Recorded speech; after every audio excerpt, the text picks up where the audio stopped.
우리는 교회입니다.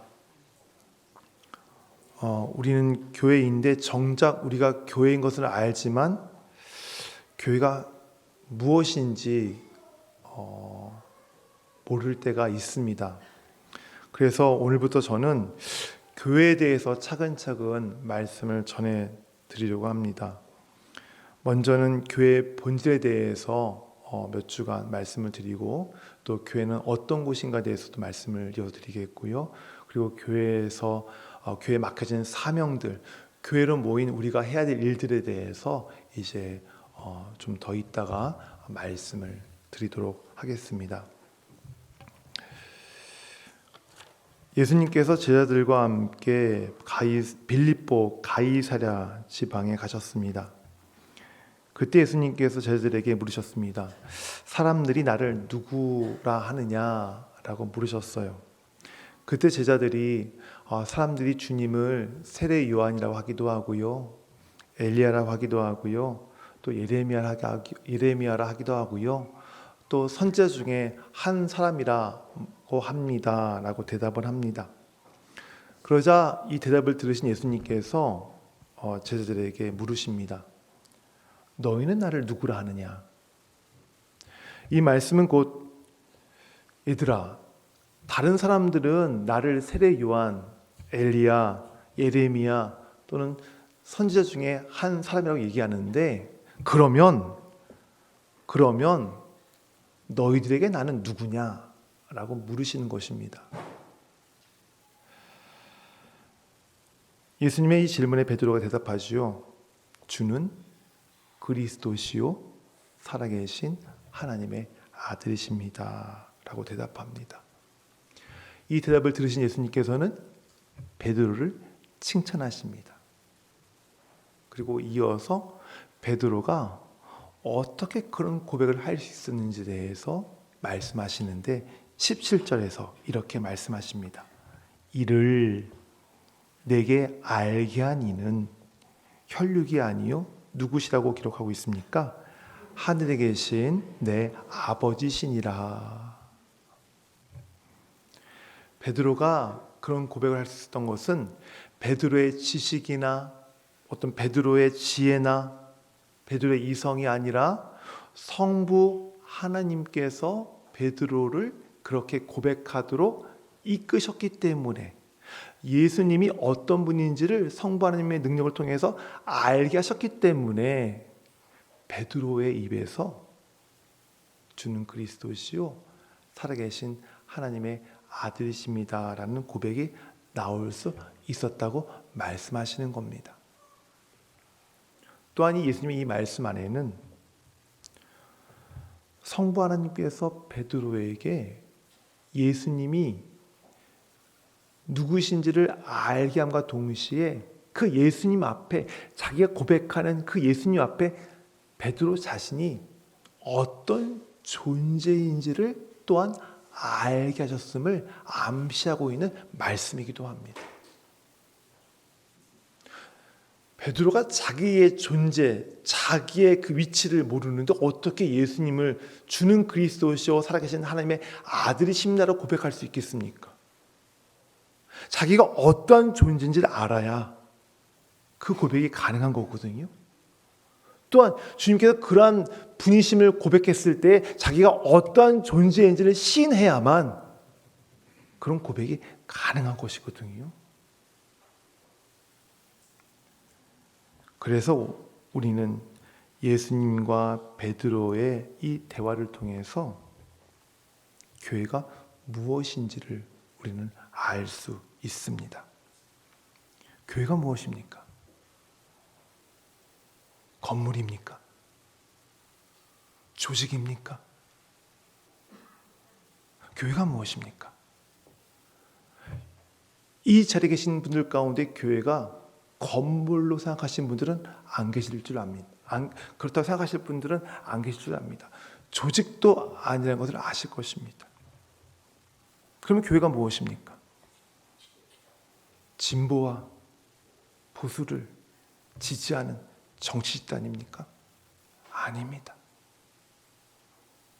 신앙과 신념을 관철시키기 위해서 끊임없이 요구하는, 그것을 요구하는 어떤 이익 집단입니까? 아닙니다. 교회는 그런 곳이 아닙니다. 오늘 말씀에서 우리가 알 수 있듯이, 오늘 말씀에 기록되어 있듯이 주는 그리스도시요 살아계신 하나님의 아들이십니다 라는 그 고백을 하는 사람들, 그 고백 가운데에 그 주님 앞에 내가 누구인지를 아는 사람들이 모여있는 곳이 어떤 곳입니까? 바로 교회인 것입니다. 여러분 어딜 가도 이걸 잊지 마시길 바랍니다. 그래서 교회에서의 나타내야 될 고백은, 나타내야 될 그 말은, 나타내야 될 그 주장은 내가 아닙니다. 나의 학력, 나의 재산 아닙니다. 내가 보수인지 진보인지 아닙니다. 교회에서 드러내야 될 고백은 주는 그리스도시요 살아계신 하나님의 아들이십니다. 바로 그 고백과 함께 주님, 저는 주님 앞에 있는 죄인입니다 라는 고백만이 교회에서 나타내야 될, 드려져야 될 신앙 고백인 것입니다. 그래서 저는 우리 교회가 이 신앙 고백의 순결함을 지켜가기를 바랍니다.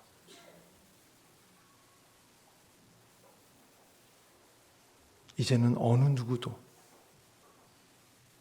이 신앙 고백 외에 다른 것을 가지고 얘기하지 않기를 바랍니다. 주장하지 않기를 바랍니다.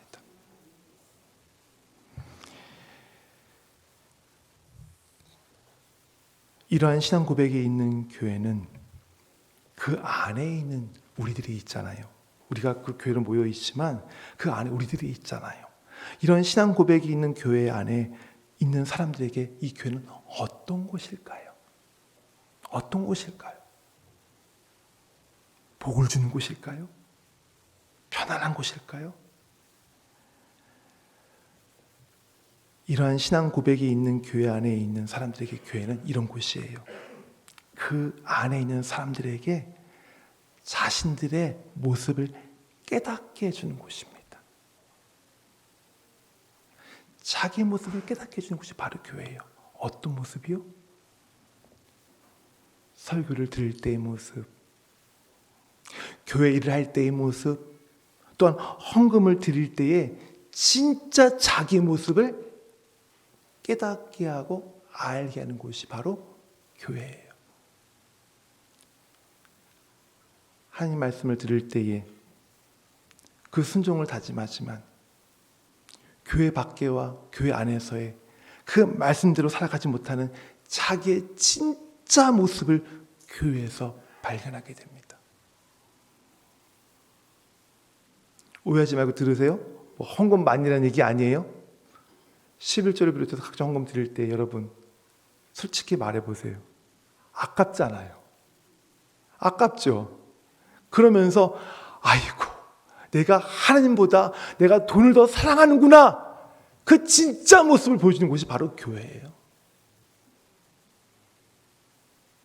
아, 나는 성품이 좋고 인내심이 있고 성격이 너무 좋아라고 자부하는 그 사람에게 교회를 하다가 불쑥불쑥 나오는 그 혈기 때문에 그 사람의 진짜 마음 안에 있는 모습을 가르쳐주는 곳이, 알게 하는 곳이 바로 교회예요. 열심히 교회를 하지만, 헌신하지만 그 마음 가운데 은밀히 도사리고 있는 나타내고 싶어하는 그 마음을 깨닫게 해주는 곳이 어디라고요? 교회예요.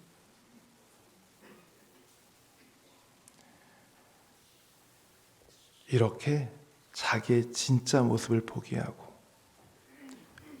내가 이 정도밖에 안 되는구나 라고 깨닫게 하는 곳이 교회입니다. 여러분, 저도 깜짝 놀랄 때가 있어요.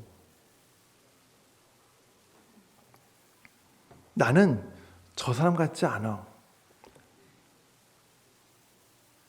라고 생각했는데, 제가 교회의 가장 큰 근심거리고 제가 가장 교회의 말썽을 부리는 다름 아닌 그 사람임을 내가 알 때, 그 사람이 바로 나임을 알 때에 정말 깜짝 놀랍니다. 여러분 안 놀라세요? 다른 사람이 문제 성도처럼 보이는데 내가 문제 성도처럼 어느 날 내 모습이 보이실 때 깜짝 놀라지 않으세요?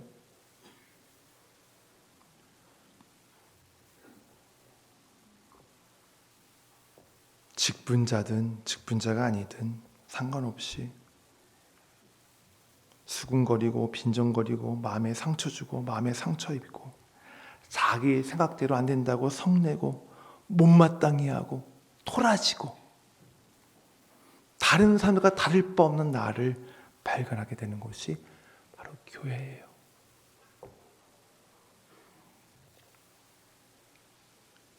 또한 교회는 내가 갖고 있는 환상과 그 착각을 깨지게 하는 곳이 바로 교회입니다.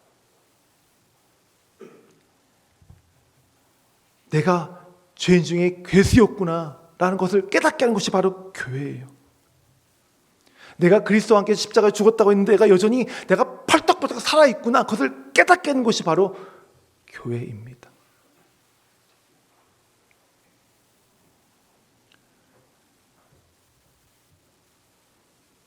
교회는 자기의 환상과 착각이 깨지지 않으면 힘든 곳이 교회예요. 그래서 어떤 성도들은 자기의 환상과 착각을 계속 지키기 위해서 교회에 깊숙이 들어오지 않습니다.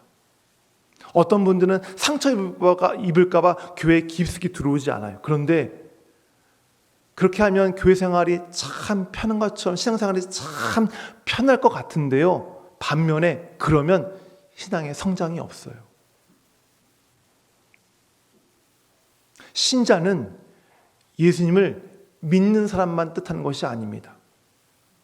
신자는 예수님을 믿는 것뿐만 아니라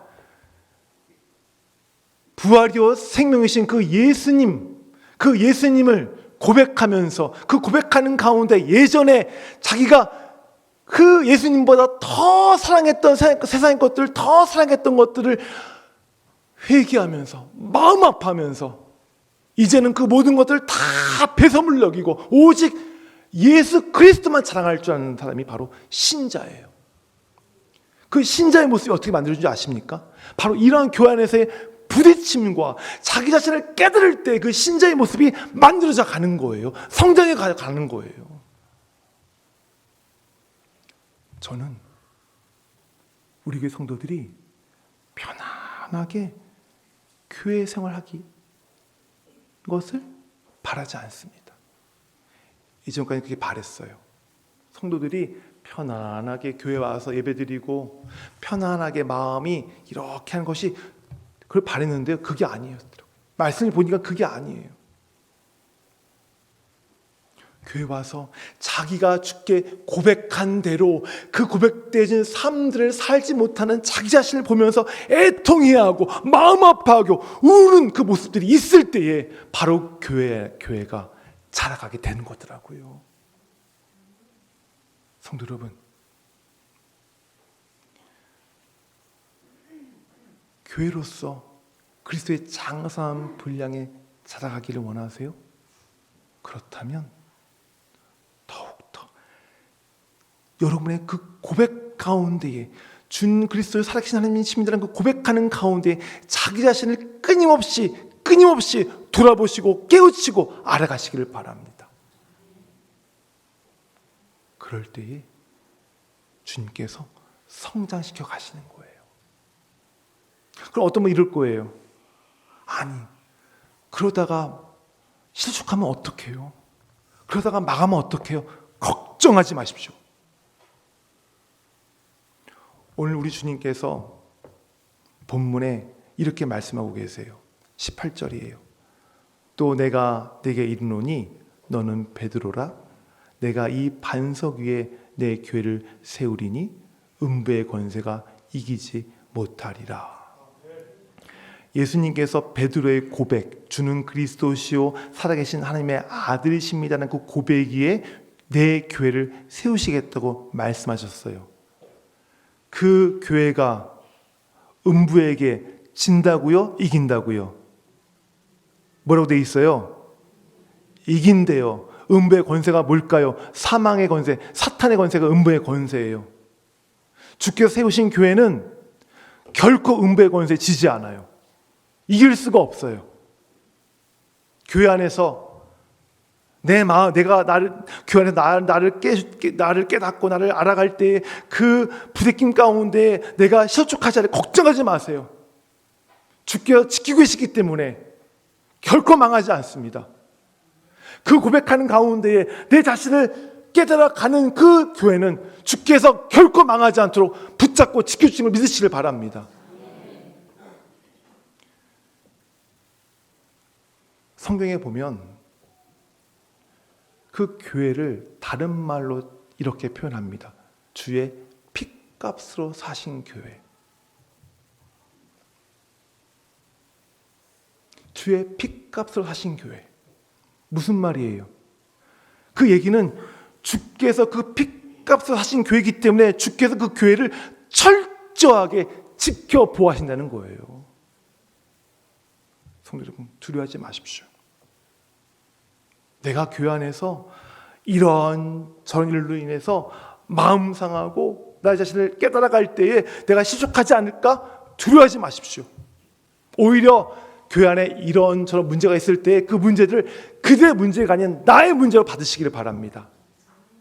그것이 나의 문제요, 나의 약한 부분임을 인정하시고 그 문제를 나의 것으로 안고 주 앞에 나가서 애통하며 울며 기도하시길 바랍니다. 주께서 지켜주실 거예요. 지켜주십니다. 음부의 권세가 이기지 못하도록 주께서 철저하게 그분이 있는 그 교회를 우리 주님께서 지켜주십니다. 교회는 주를 하나님으로 고백하면서 내 자신을 알고 깨우치는 곳입니다. 말씀 맺겠습니다.